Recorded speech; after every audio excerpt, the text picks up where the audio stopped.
أشهد أن لا إله إلا الله وحده لا شريك له وأشهد أن محمدا عبده ورسوله أما بعد فأعوذ بالله من الشيطان الرجيم بسم الله الرحمن الرحيم الحمد لله رب العالمين الرحمن الرحيم مالك يوم الدين إياك نعبد وإياك نستعين اهدنا الصراط المستقيم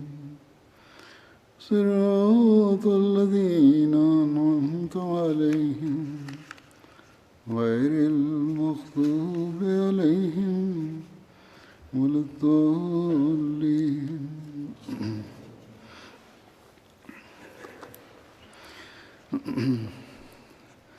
حضرت عمر رضی اللہ عنہ کا ذکر ہو رہا تھا گزشتہ خطبات میں، آج بھی وہی ہے۔ حضرت حفصہ بنت عمر حضرت عمر کی دنیا سے بے رغبتی اور زہد کا ذکر کرتے ہوئے بیان فرماتی ہیں کہ انہوں نے ایک دفعہ اپنے والد بزرگوار سے کہا، اے امیر المومنین، مخاطب کیا، اور ایک روایت میں یہ ہے کہ یہ اس طرح مخاطب کیا کہ اے میرے باپ، اللہ نے رزق کو وسیع کیا ہے اور آپ کو فتوحات عطا کی ہیں اور کثرت سے مال عطا کیا ہے، کیوں نہ آپ اپنے کھانے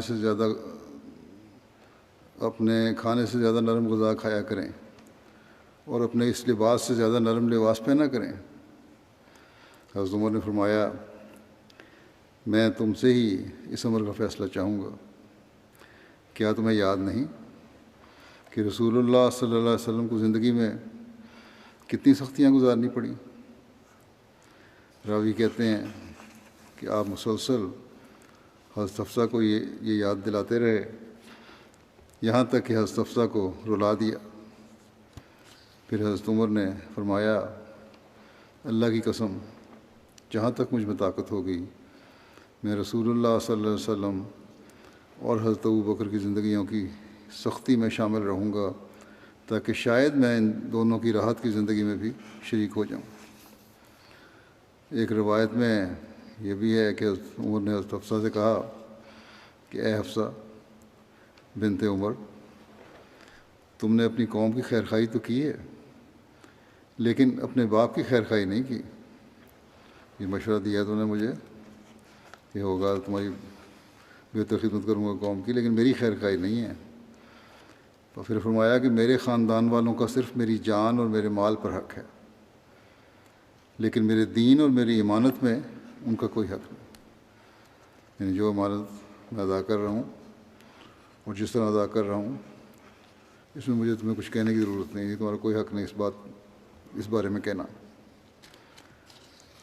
حضرت اکرمہ بن خالد بیان کرتے ہیں کہ حضرت حفصہ اور حضرت عبداللہ اور ان کے علاوہ کچھ اور لوگوں نے حضرت عمر سے بات کرتے ہوئے کہا، اگر آپ زیادہ عمدہ غذا کھائیں تو حق کے لیے کام کرنے پر آپ زیادہ قوی ہو جائیں گے۔ حضرت عمر نے فرمایا کہ کیا تم سب کی یہی رائے ہے؟ تو انہوں نے کہا ہاں۔ حضرت عمر نے فرمایا کہ میں تمہاری خیر خواہی سمجھ گیا ہوں، لیکن میں نے اپنے دونوں دوستوں یعنی آن حضرت صلی اللہ علیہ وسلم اور حضرت ابوبکر کو اس راستے پر چھوڑا ہے کہ اگر میں نے ان دونوں کا وہ راستہ چھوڑ دیا تو میں ان دونوں سے منزل میں نہیں مل سکوں گا۔ حضرت مسلم رضی اللہ عنہ بیان فرماتے ہیں کہ رسول کریم صلی اللہ علیہ وسلم کا زمانہ خوف و خطر کا زمانہ تھا۔ اس وقت جو آپ نے مسلمانوں کو احکام دیے تھے ہم ان سے سبق حاصل کر سکتے ہیں۔ آپ کا اپنا طریق بھی یہ تھا اور ہدایت بھی۔ آپ نے یہ ہدایت بھی آپ نے یہ کر رکھی تھی کہ ایک سے زیادہ سالن استعمال نہ کیا جائے. یہ حضرت مسلم موعود رضی اللہ عنہ اپنے خطبے میں ذکر کر رہے ہیں تحریک جدید کے سلسلے میں. بہرحال فرماتے ہیں کہ حضرت صلی اللہ علیہ وسلم کی ہدایت تھی کہ ایک سے زیادہ سالن استعمال نہ کیا جائے، اور اس پر اتنا زور دیتے تھے کہ بعض صحابہ نے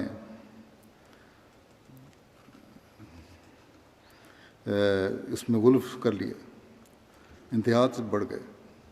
چنانچہ ایک دفعہ حضرت عمر کے سامنے سرکہ اور نمک رکھا گیا تو آپ نے فرمایا کہ یہ دو کھانے کیوں رکھے گئے ہیں، جبکہ رسول کریم صلی اللہ علیہ وسلم نے صرف ایک کھانے کا حکم دیا ہے. آپ سے کہا گیا، عرض کیا لوگوں نے حضرت عمر کو کہا کہ یہ دو نہیں بلکہ دونوں مل کر ایک سالن ہوتا ہے، نمک اور سرکہ، مگر آپ نے کہا نہیں یہ دو ہیں.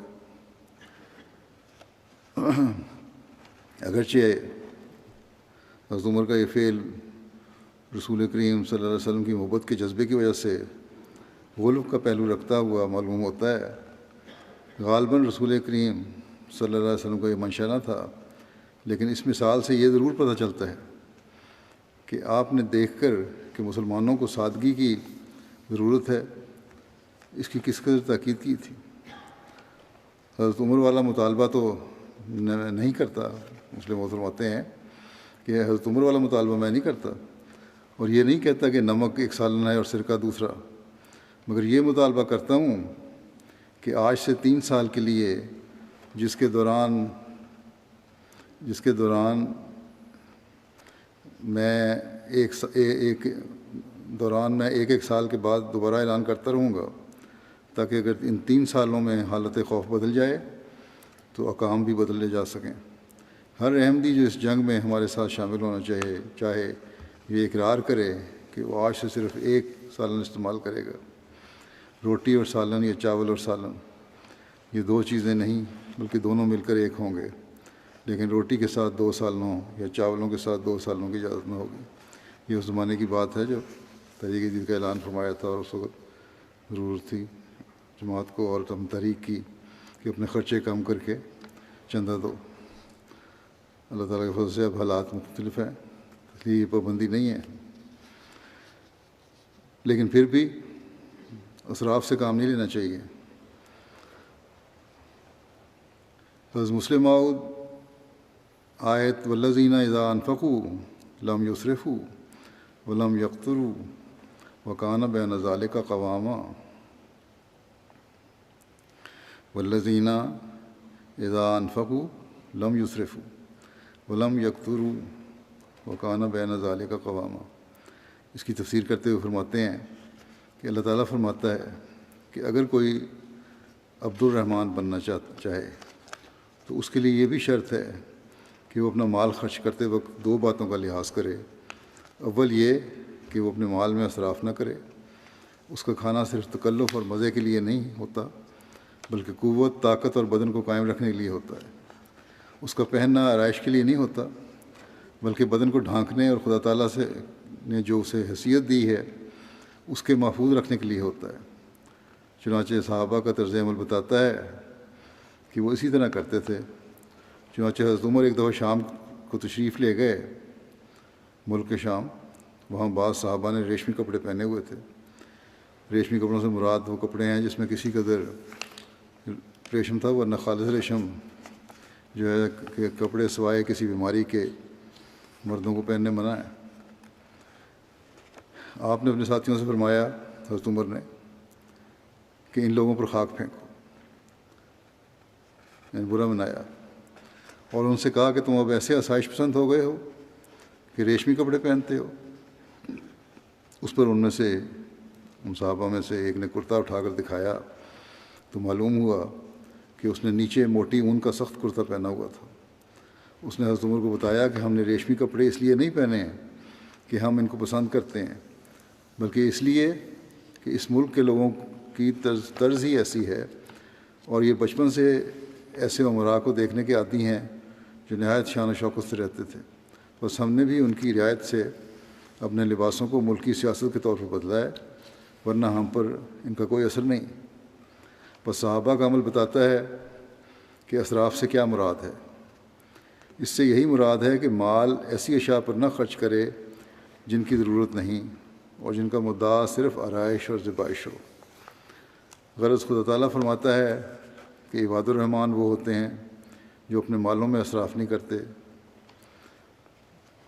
جو مالوں میں اسراف نہ کرتے ہوں، وہ اپنے مالوں کو ریا اور دکھاوے کے لیے خرچ نہ کرتے ہوں بلکہ فائدہ اور نفع کے لیے صرف کرتے ہوں۔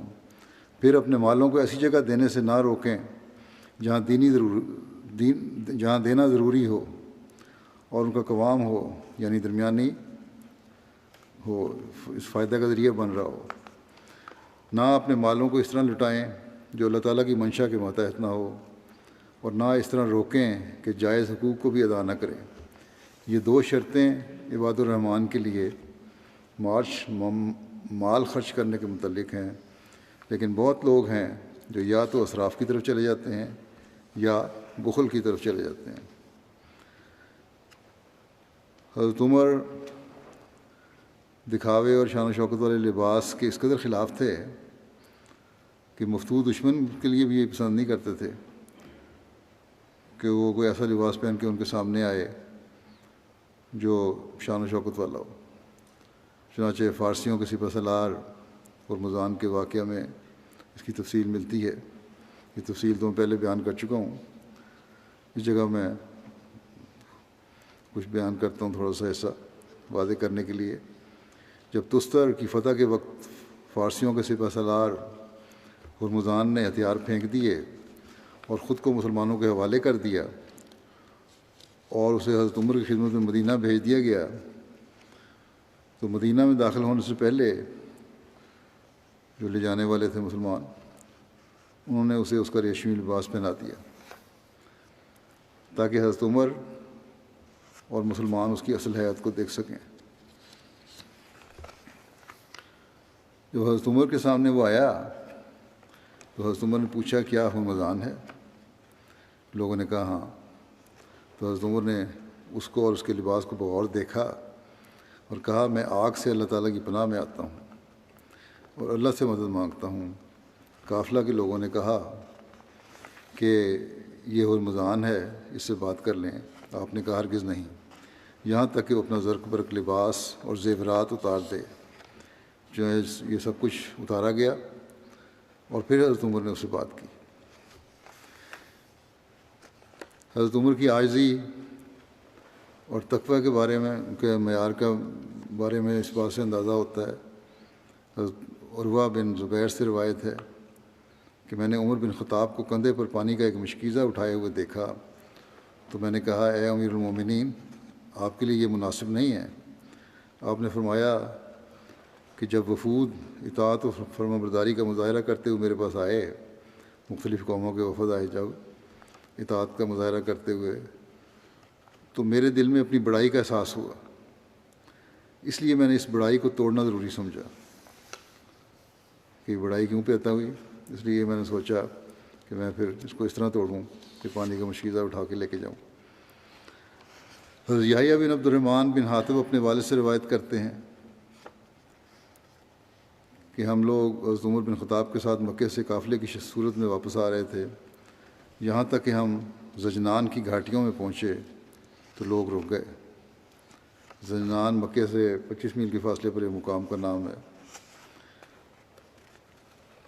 تو کہتے ہیں کہ حضرت عمر نے فرمایا مجھے اس جگہ پر وہ وقت بھی یاد ہے جب میں اپنے والد خطاب کے اونٹ پر ہوتا تھا، اور بہت سخت طبیعت کے انسان تھے وہ۔ ایک مرتبہ میں ان اونٹوں پر لکڑیاں لے کر جاتا تھا اور دوسری مرتبہ ان پر گھاس لے کر جاتا تھا۔ آج میرا یہ حال ہے کہ لوگ میرے علاقے کے دور دراز میں سفر کرتے ہیں اور میرے اوپر کوئی نہیں، یعنی میں ایک وسیع عریض علاقے کا حاکم ہوں جس میں لوگ دور دور تک سفر کرتے ہیں اور مجھ سے ملنے آتے ہیں، اور میرے اوپر دنیا کا کوئی حکمران نہیں ہے جو مجھ پر حکومت کرتا ہو۔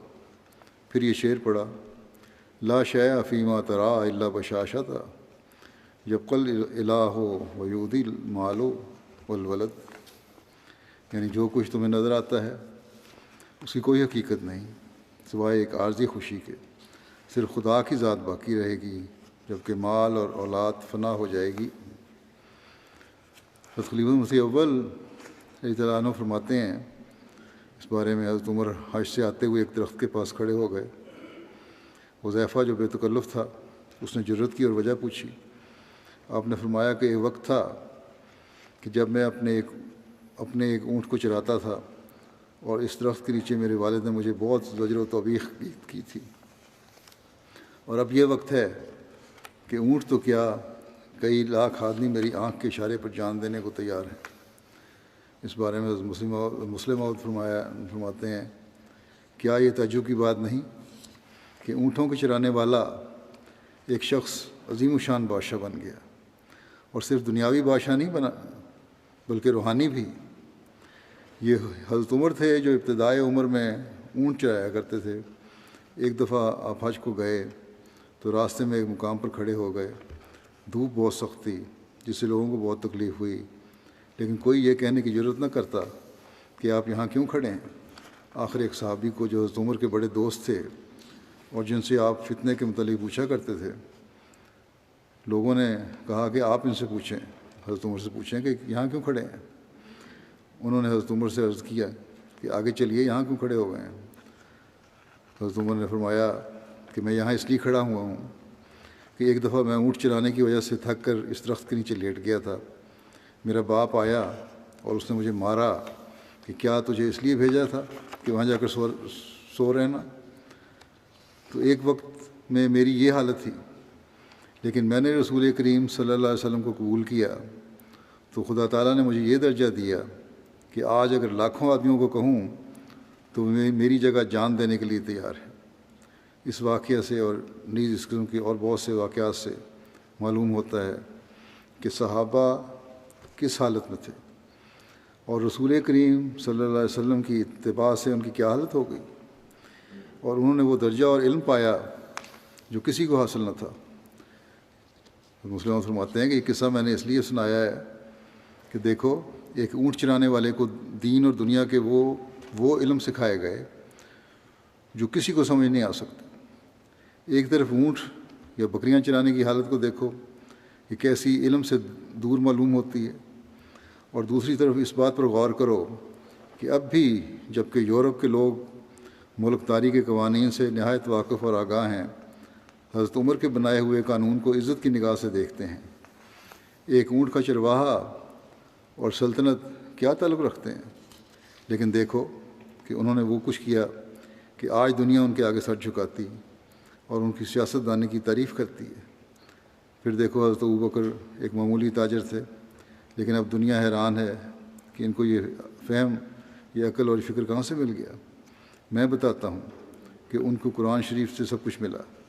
انہوں نے قرآن شریف پر غور کیا، اس لیے ان کو وہ کچھ آ گیا جو تمام دنیا کو نہ آتا تھا، کیونکہ قرآن شریف ایک ایسا ہتھیار ہے کہ جب اس کے ساتھ دل کو سیکل کیا جائے تو ایسا صاف ہو جاتا ہے کہ تمام دنیا کے علوم اس میں نظر آ جاتے ہیں، اور انسان پر ایک ایسا دروازہ کھل جاتا ہے کہ پھر کسی کے روکے وہ علوم جو اس کے دل پر نازل کیے جاتے ہیں نہیں رک سکتے۔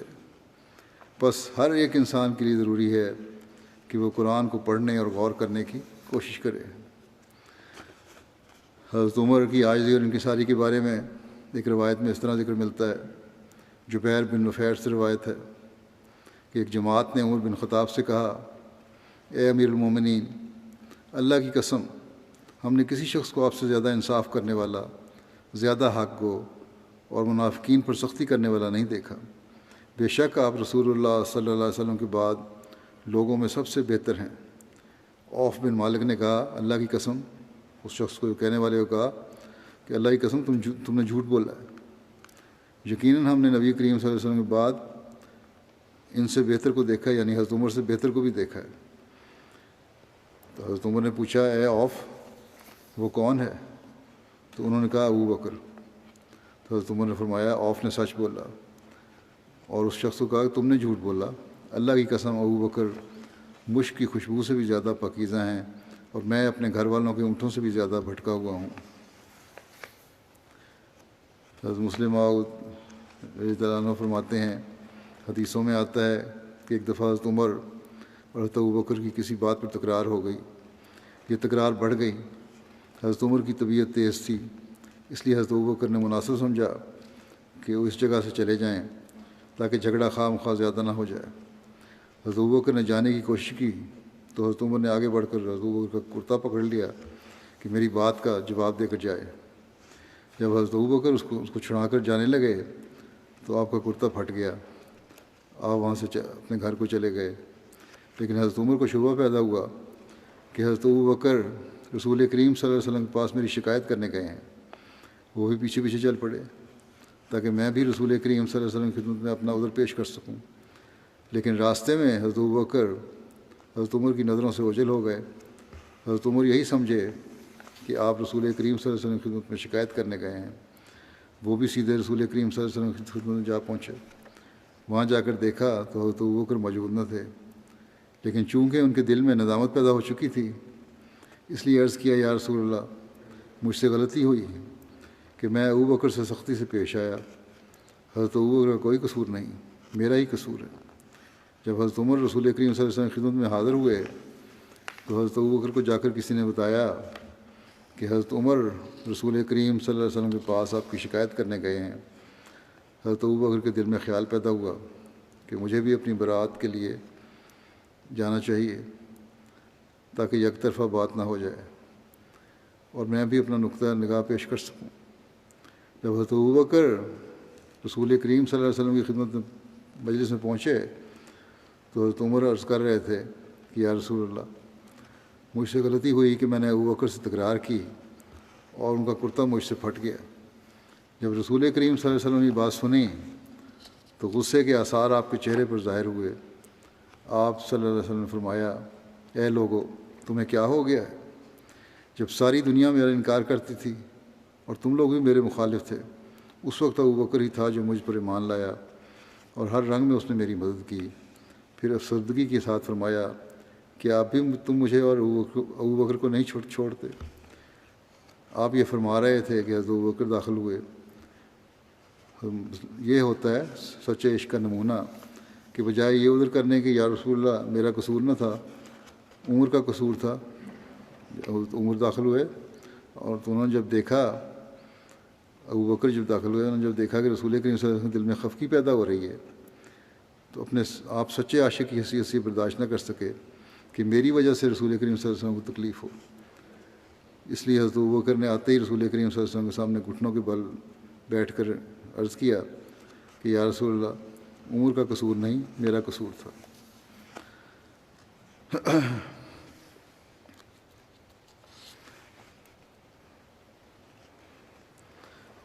حضرت عمر سے مروی ہے کہ انہوں نے لوگوں سے عورت کے جنین کے اسقاط کی صورت میں اس کی دیت کے بارے میں مشورہ کیا۔ مغیرہ نے کہا کہ نبی کریم صلی اللہ علیہ وسلم نے ایک غلام یا لونڈی کی قیمت بطور دیت ادا کرنے کا فیصلہ فرمایا تھا۔ حضرت عمر نے کہا، ایسا شخص لاؤ جو تمہارے ساتھ اس بات کی گواہی دے۔ پھر محمد بن مسلمہ نے گواہی دی کہ وہ نبی کریم صلی اللہ علیہ وسلم کی خدمت میں حاضر تھے۔ آپ صلی اللہ علیہ وسلم نے ایسا ہی فیصلہ کیا تھا، یعنی کسی ظلم کی وجہ سے یا زبردستی کسی عورت کا اسقاط ہو جائے یا کروایا جائے تو پھر اس کی دیت دینی ضروری ہے، اور جس نے یہ کیا ہو ظلم وہ دیت دے گا کہ ایک لونڈی یا غلام کا آزاد کرنا۔ حضرت ابو سعید سے مروی ہے کہ ابو موسیٰ اشعری رضی اللہ عنہ نے عمر رضی اللہ عنہ سے ان کے پاس حاضر ہونے کی اجازت طلب کی تو انہوں نے کہا، السلام علیکم، کیا میں اندر آ سکتا ہوں؟ عمر رضی اللہ عنہ انہوں نے دل میں کہا، ابھی تو ایک بار اجازت طلب کی ہے، تھوڑی دیر خاموش رہ کر پھر انہوں نے کہا، السلام علیکم، کیا میں اندر آ سکتا ہوں؟ عمر رضی اللہ عنہ نے دل میں کہا، یعنی جواب دل میں دیا، اور پھر کہا ابھی 2 ہی بار اجازت طلب کی ہے۔ تھوڑی دیر مزید خاموش رہ کر انہوں نے پھر کہا، السلام علیکم، کیا مجھے اندر داخل ہونے کی اجازت ہے؟ حضرت عمر رضی اللہ عنہ نے جب وہ 3 بار اجازت طلب کر چکے تو پھر ابو موسیٰ اشعری سے رضی اللہ عنہ واپس ہو لیے۔ جب 3 بار انہوں نے اجازت لے لی اور جواب نہیں سنا حضرت عمر کا تو واپس چلے گئے۔ عمر رضی اللہ عنہ نے دربان سے کہا ابو موسیٰ نے کیا کیا؟ اس نے کہا کہ لوٹ گئے ہیں۔ عمر رضی اللہ عنہ نے کہا کہ انہیں بلا کر میرے پاس لاؤ۔ پھر جب وہ ان کے پاس آئے تو حضرت عمر رضی اللہ عنہ نے کہا کہ یہ آپ نے کیا کیا ہے؟ انہوں نے کہا کہ میں نے سنت پر عمل کیا ہے۔ عمر رضی اللہ عنہ نے کہا سنت پر؟ قسم اللہ کی تمہیں اس کے سنت ہونے پر دلیل اور ثبوت پیش کرنا ہوگا، ورنہ میں تمہارے ساتھ سخت برتاؤ کروں گا۔ ابو سعید خدری کہتے ہیں کہ پھر وہ ہمارے پاس آئے۔ اس وقت ہم انصار کی ایک جماعت کے ساتھ تھے۔ ابو موسیٰ اشعری نے کہا اے انصار کی جماعت، کیا تم رسول اللہ صلی اللہ علیہ وسلم کی حدیث کو دوسرے لوگوں سے زیادہ جاننے والے نہیں ہو؟ کیا رسول اللہ صلی اللہ علیہ وسلم یہ نہیں فرمایا کہ استئذان و ثلاث، یعنی اجازت طلبی 3 بار ہے، اگر تمہیں اجازت دے دی جائے تو گھر میں جاؤ اور اگر اجازت نہ دی جائے تو لوٹ جاؤ۔ یہ سن کر لوگ ان سے ہنسی مذاق کرنے لگے۔ ابو سعید خدری کہتے ہیں کہ میں نے اپنا سر ابو موسیٰ اشعری کی طرف اونچا کر کے کہا اس سلسلے میں جو بھی سزا آپ کو ملے گی میں اس میں حصے دار ہوں۔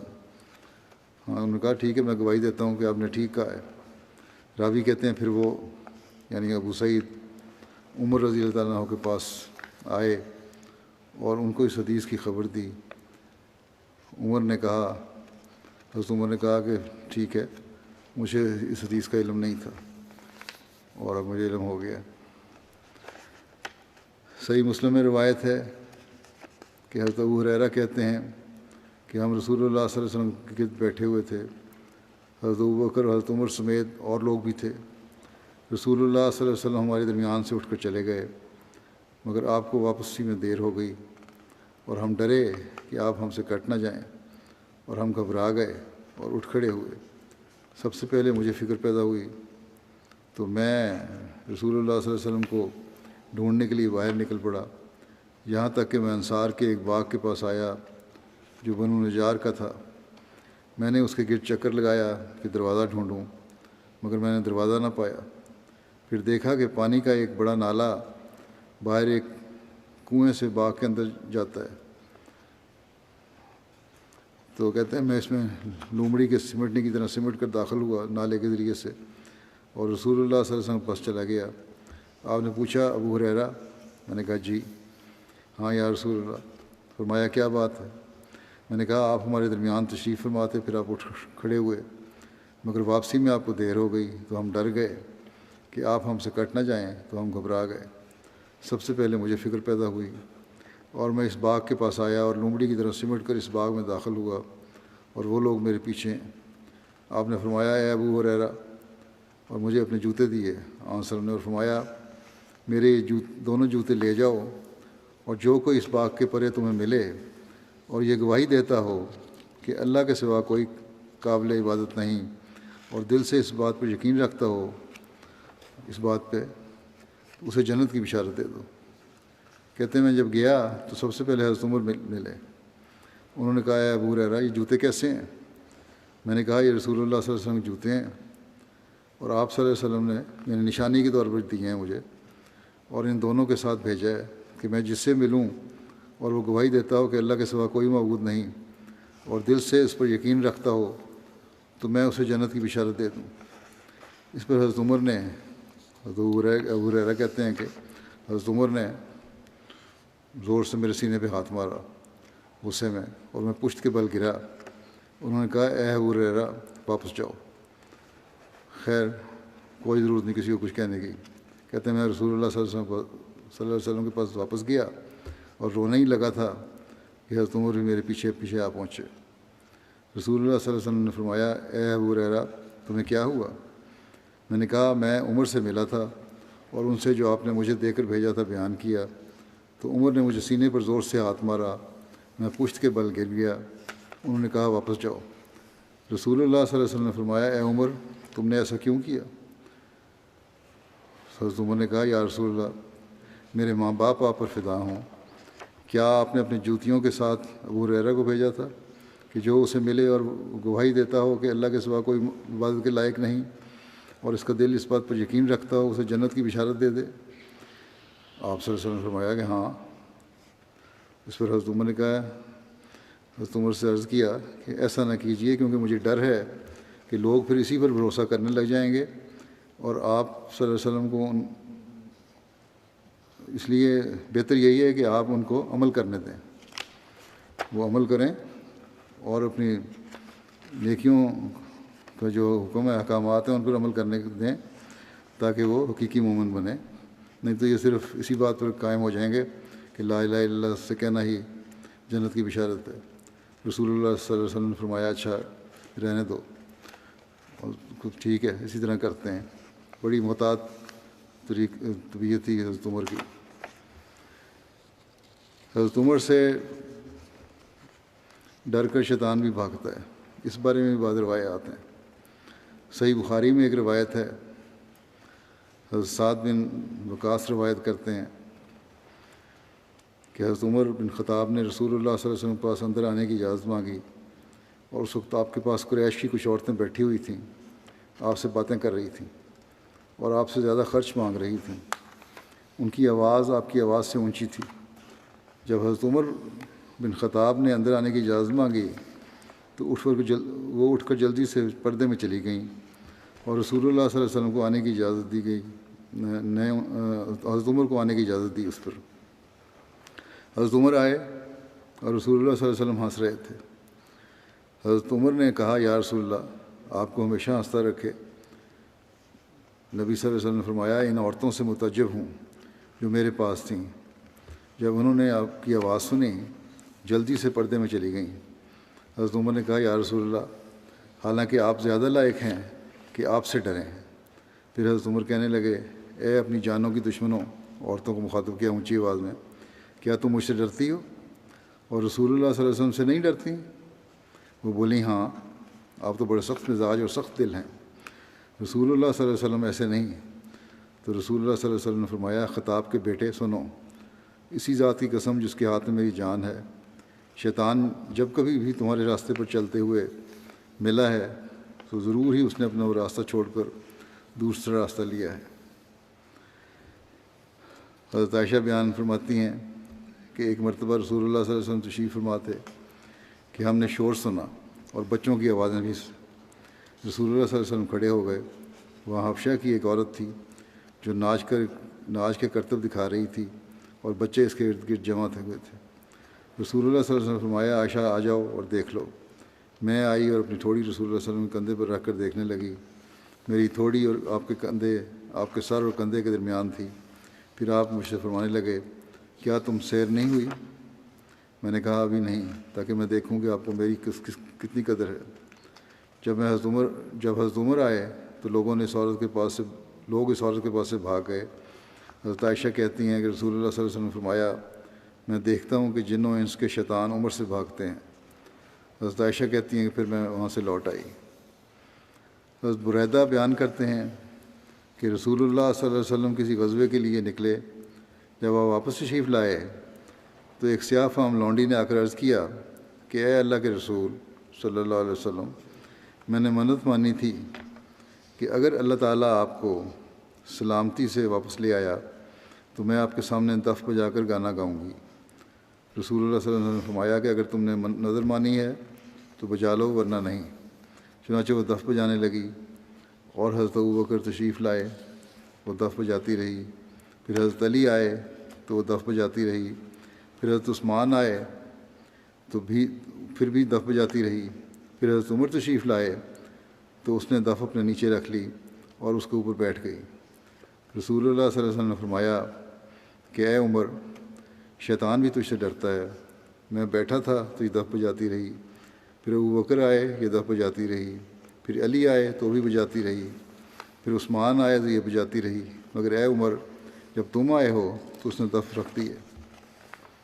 حضرت مسیح موعود علیہ الصلوۃ والسلام فرماتے ہیں کہ نبی صلی اللہ علیہ وسلم نے حضرت عمر کو کہا تھا کہ اگر شیطان تجھ کو کسی راہ میں پاوے تو دوسری راہ اختیار کر لے اور تجھ سے ڈرے۔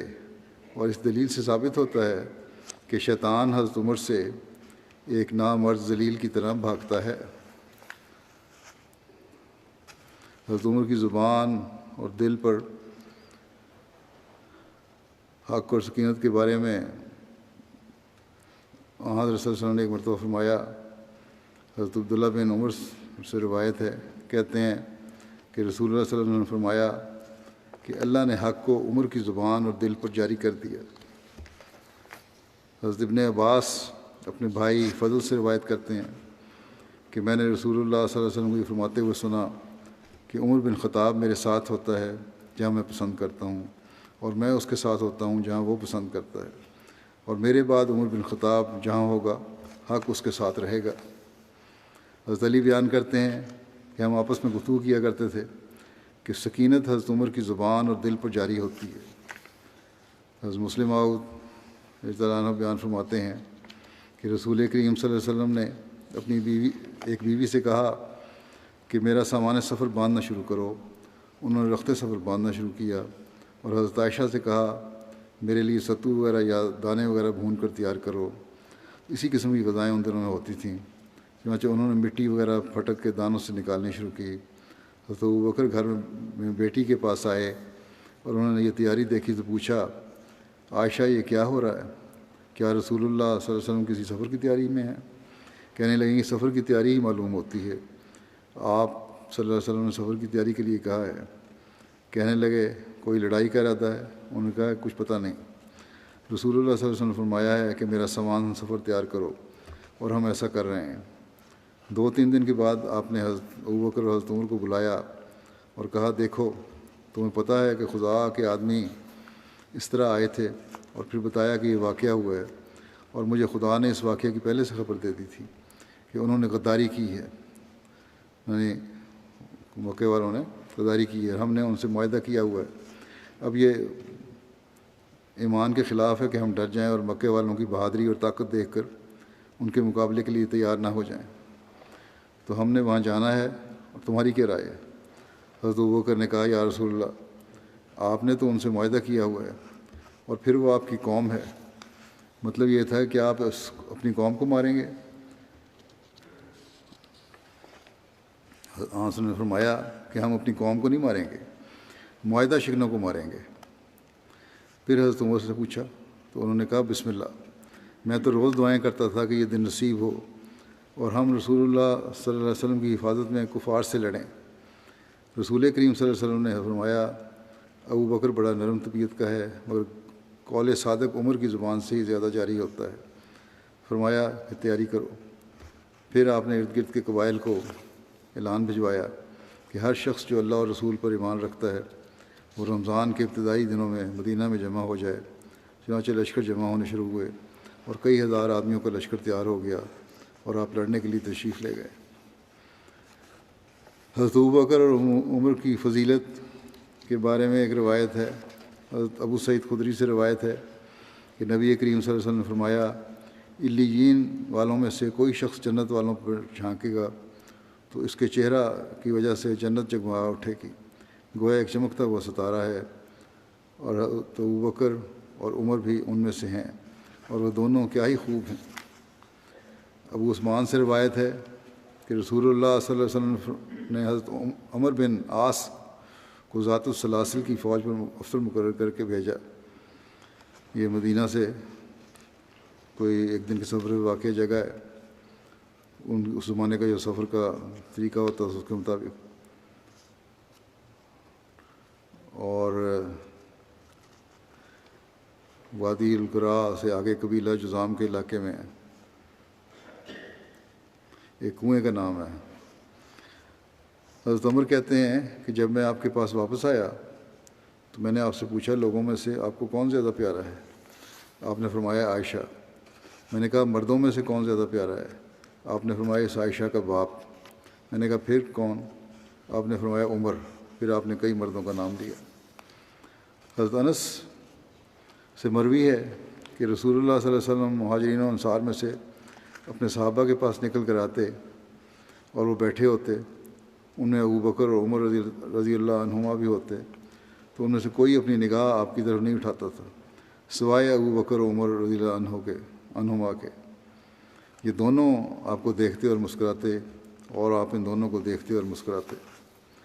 حضرت ابن عمر سے مروی ہے کہ رسول اللہ صلی اللہ علیہ وسلم ایک دن نکلے اور آپ اور حضرت ابو بکر اور عمر مسجد میں داخل ہوئے۔ ان میں سے ایک آپ کے دائیں جانب تھے اور دوسرے بائیں جانب، اور آپ ان دونوں کا ہاتھ پکڑے ہوئے تھے۔ آپ نے فرمایا اسی طرح ہم قیامت کے دن اٹھائے جائیں گے۔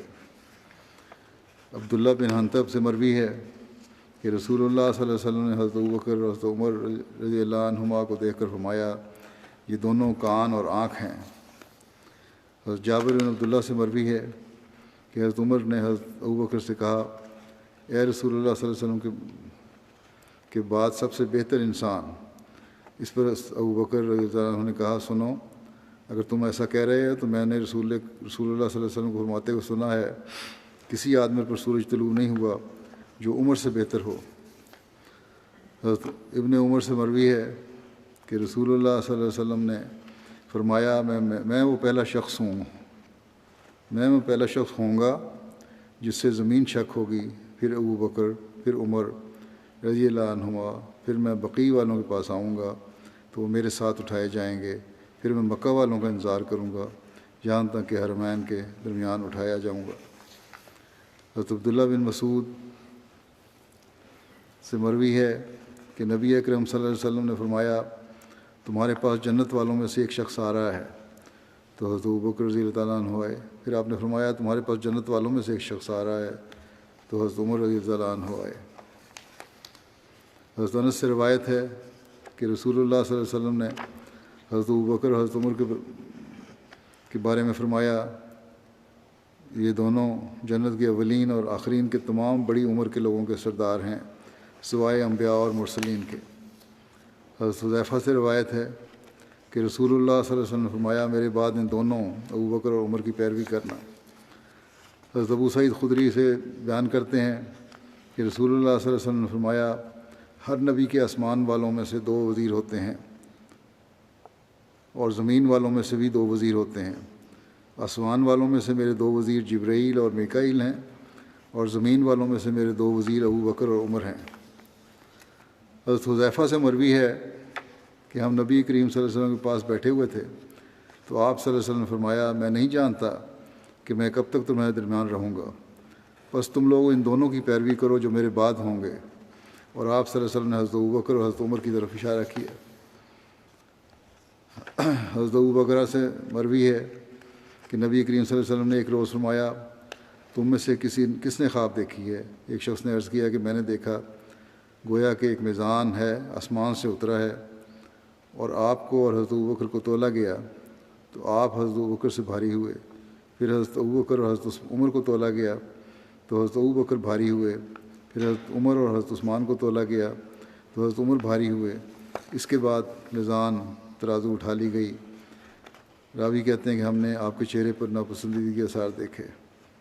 ایک اور روایت میں ہے کہ رسول اللہ صلی اللہ علیہ وسلم نے خواب کے سننے کے بعد فرمایا یہ نبوت کی خلافت ہے، اس کے بعد اللہ جسے چاہے گا بادشاہت عطا فرمائے گا۔ عبد خیر بیان کرتے ہیں کہ حضرت علی ممبر پر کھڑے ہوئے اور کہنے لگے کہ اے لوگو کیا میں تمہیں نبی کریم صلی اللہ علیہ وسلم کے بعد اس امت کے سب سے بہترین انسان کے بارے میں نہ بتاؤں؟ لوگوں نے کہا کیوں نہیں؟ حضرت علی نے کہا ابوبکر ہیں۔ پھر آپ تھوڑی دیر خاموش رہے اور پھر کہنے لگے اے لوگو کیا میں تمہیں حضرت ابوبکر کے بعد اس امت کے سب سے بہترین انسان کے بارے میں بتاؤں؟ وہ عمر ہیں۔ ابو جحیفہ کہتے ہیں کہ میں نے حضرت علی سے سنا کہ اس امت میں نبی صلی اللہ علیہ وسلم کے بعد سب سے بہترین ابوبکر ہیں، پھر عمر ہیں۔ یہ ذکر ابھی چل رہا ہے، آئندہ بھی انشاءاللہ بیان ہوں گے، کچھ دیر یہ چلے گا ذکر حضرت عمر کا۔ اس وقت میں نماز کے بعد جنازے کچھ پڑھاؤں گا جن کا ذکر کر دیتا ہوں یہاں۔ پہلا ذکر ہے مکرم کامران احمد صاحب شہید ابن نصیر احمد صاحب آف پشاور کا، جو 9 نومبر کو مخالفین نے ان کے آفس میں فائرنگ کر کے انہیں شہید کر دیا۔ انا للہ و انا الیہ راجعون۔ شہید کی عمر 44 سال تھی۔ پشاور میں ایک احمدی کرم شفیق الرحمان صاحب کی فیکٹری میں بطور اکاؤنٹنٹ کام کر رہے تھے۔ ایک مسلح شخص آیا دفتر میں اور آ کے فائرنگ کر دی۔ انہیں 4 گولیاں لگیں اور موقع پر شہید ہو گئے۔ انا للہ و انا الیہ راجعون۔ وقوع کے بعد قاتل فرار ہو گیا۔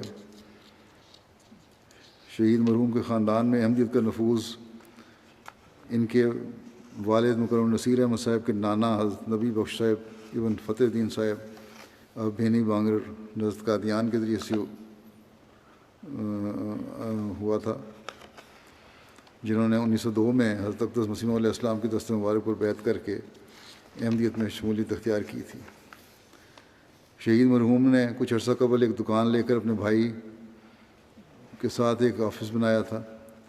مالک دکان نے محض احمدی ہونے کی بنا پر ایک دن کے نوٹس پر دکان خالی کروا لی اور اس کے بعد چوک کا نام خط نبوت چوک رکھ دیا گیا۔ قریبی ایک دکان لینے پر مخالفین نے جلوس نکال کر وہ دکان بھی خالی کرا لی۔ ان کے گھر کے قریب اکتوبر میں بڑا جلسہ کیا گیا اور جماعت کے خلاف شدید اشتعال انگیز تقاریر کی گئیں۔ یہ کہتے ہیں کہ اس علاقے میں اتنا بڑا جلسہ ہم نے پہلے کبھی نہیں دیکھا۔ شدید نفرت کی فضا قائم ہو گئی اس علاقے میں۔ شہید مرحوم عرصہ کئی سال سے ایک پرائیویٹ ادارے کے اکاؤنٹنٹ کے معاملات کو بھی دیکھتے تھے۔ مخالفت کی وجہ سے انہوں نے وہاں سے معذرت کر دی تو ان لوگوں نے کہا کہ آپ کا کردار اور دیانت ایسی ہے کہ ہم نہیں آپ کو چھوڑ سکتے، چاہے چند منٹ کے لیے آیا کریں، ہمارے پاس آ جایا کریں۔ اور جب ان کی شہادت کی خبر پہنچی تو بڑی تکلیف میں تھے وہ لوگ۔ شہید مرحوم بے شمار خوبیوں کے مالک تھے۔ ان کے والد کہتے ہیں کہ رات کو دیر سے گھر آنے پر ایک دن میں نے مجھ سے پوچھا کہ بڑی دیر سے گھر آئے ہو، کیا وجہ ہے؟ تو کہنے لگے فلاں جو مخالف احمدیت ہے، معاند ہے بلکہ، ایک غیر از جماعت فیملی کی ان کی ایک خاتون ہے، عورت، اس کو خون کی ضرورت تھی۔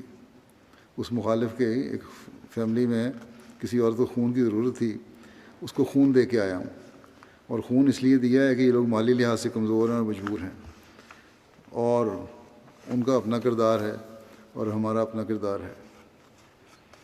ہمیشہ خدمت میں پیش رہتے، جماعتی خدمت اور ڈیوٹیوں میں سب سے پہلے حاضر ہوتے اور خود ہمیشہ حساس مقام پہ خود کھڑے ہوتے۔ پھر ہجرت کرنے کے لیے جب ان کو مشورہ دیا جاتا تو کہتے اگر ہم لوگ یہاں سے چلے گئے تو کمزور احمدیوں کے مسائل اور بڑھ جائیں گے۔ چندہ جات کی ادائیگی میں بڑے نمایاں ان کا حیثیت تھی۔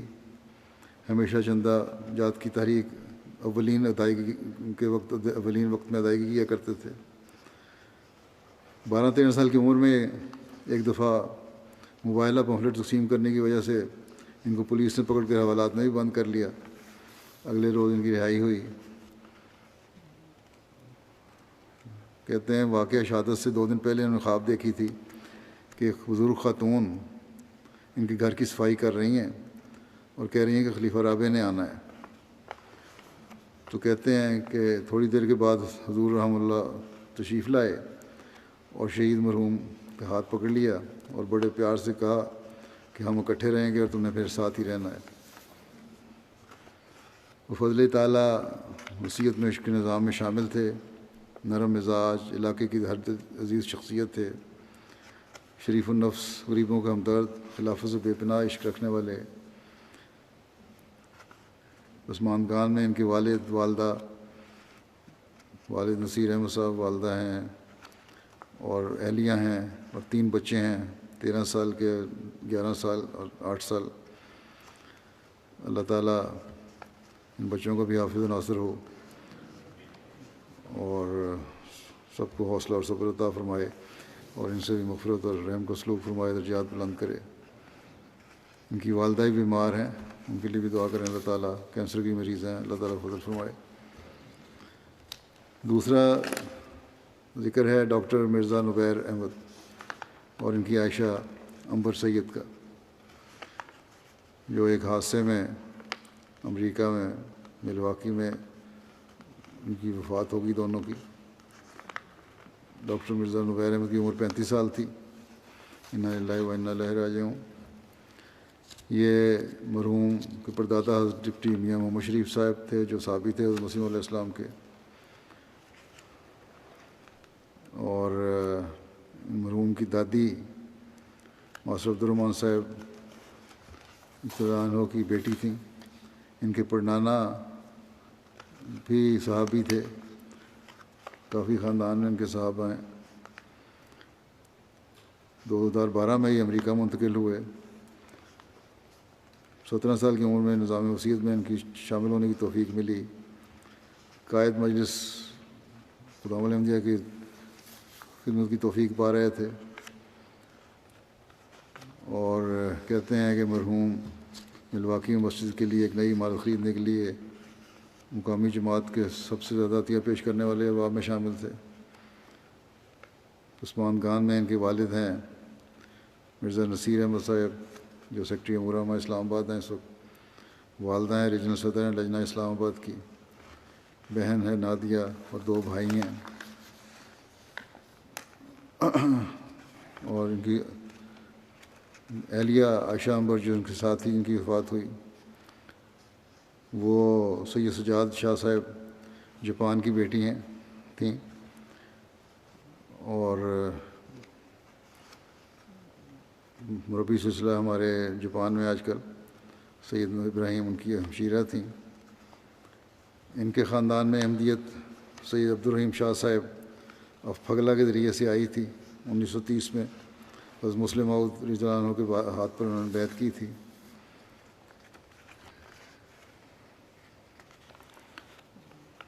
اور جیسا کہ میں نے بتایا کہ ان کی وفات بھی اپنے خاوند کے ساتھ ہی ایکسیڈنٹ میں ہوئی 2 دن کے بعد، عائشہ عنبرین کی۔ مرحومہ MT انٹرنیشنل کی ایک فعال ٹیم ممبر تھیں، اور میرے خطبات جو تھے ان کا جاپانی میں لائیو ترجمہ بھی کیا کرتی تھیں، اور سب ٹائٹلنگ بھی کیا کرتی تھیں جاپانی زبان میں۔ ان کے لواحقین میں ان کے والد ہیں سید سجاد احمد، والدہ ہیں سیدہ دررسمین سید، 3 بھائی اور 1 بہن ہے۔ ان کے بھائی ابراہیم صاحب جو مربی سلسلہ ہیں جاپان میں، وہ کہتے ہیں بہت سارے جماعتی کاموں میں میری مدد کرتی تھی، لیکچر لاہور اور ہمارا خدا کے جاپانی ترجمہ میں میری مدد کرتی رہیں، اور ایسا ترجمہ کرتی تھیں کہ ہم ہمیشہ حیران ہوتا تھا کہ باوجود فارمیسی پڑھنے کے اتنا اچھا ترجمہ کیسے کر لیتی ہیں۔ ان کی بڑی بہن ہے فاطمہ، وہ کہتی ہیں کہ ان کو ڈائری تھی ان کی ایک، جو میرے پاس آ گئی اتفاق سے، اور ہر صفحہ 2 عنوانات پر مشتمل ہوتا تھا۔ ایک پہ لکھا ہوا تھا میری دنیاوی زندگی، اور ایک پہ لکھا ہوا تھا میری روحانی زندگی، اور دنیاوی صفحے پر روزمرہ کی زندگی کاموں اور دنیاوی مقاصد کے لیے مختص تھے، اور روحانی صفحہ روحانی مقاصد کے لیے اور جماعت کے نوٹس اور دینی علم کے لیے وقف تھا۔ ہر صفحہ بہت خوبصورتی اور سوچ سمجھ کر لکھا ہوتا تھا۔ خلیفہ وقت کے ہر لفظ کو غور سے سننا اور اس پر عمل کرنا، اور اپنے بہن بھائیوں کو بھی اس کی تلقین کرنا ان کا خاص طریقہ تھا۔ جاپانی سہیلیوں کو بھی اسلام کی پوری حکمت تعلیم سے آگاہ کیا کرتی تھیں۔ اللہ تعالیٰ دونوں مرحومین کے مغفرت اور رحم کو سلوک فرمائے، درجات بلند کرے۔ اگلا ذکر ہے چودھری نصیر احمد صاحب جو کراچی میں صوبہ سیکرٹری مال تھے کلفٹن جماعت کے۔ چودھری نذیر احمد صاحب روا کے بیٹے تھے۔ یہ 69 سال کی عمر میں ان کی وفات ہو گئی۔ انا للہ و انا الیہ راجعون۔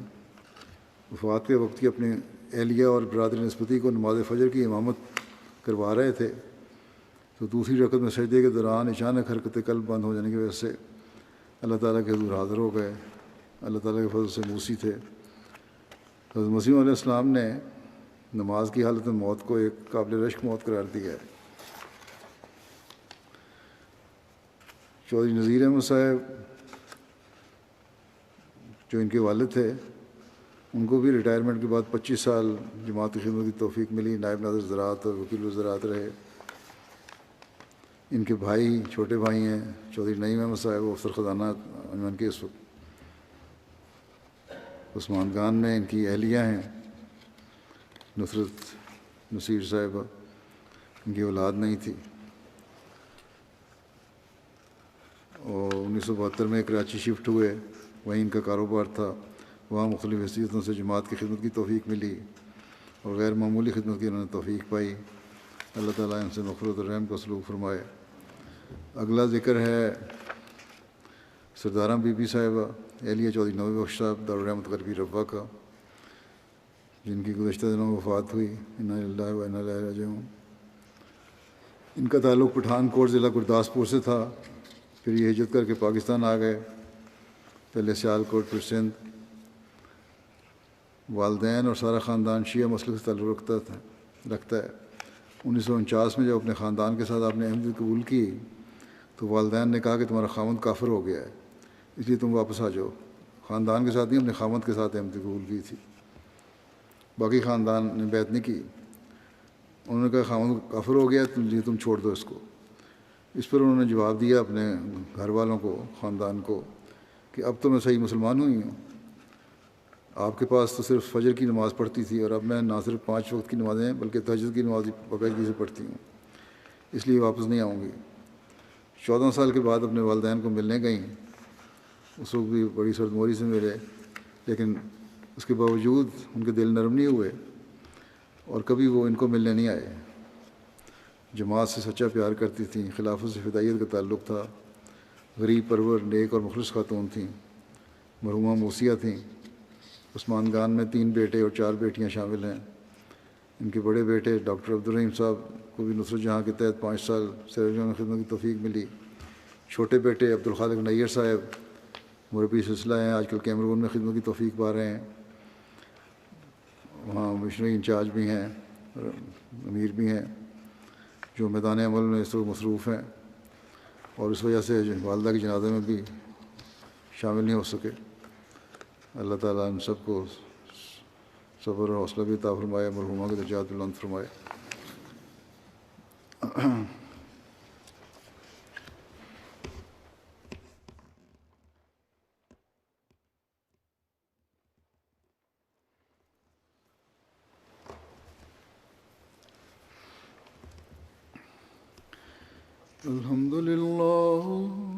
الحمد للہ نحمده ونستعینه ونستغفره ونؤمن به ونتوکل علیہ ونعوذ باللہ من شرور انفسنا ومن سیئات اعمالنا من يهده الله فلا مضل له ومن يضلل فلا هادي له ونشهد أن لا إله إلا الله ونشهد أن محمدا عبده ورسوله عباد الله رحمكم الله إن الله يأمر بالعدل والإحسان وإيتاء ذي القربى وينهى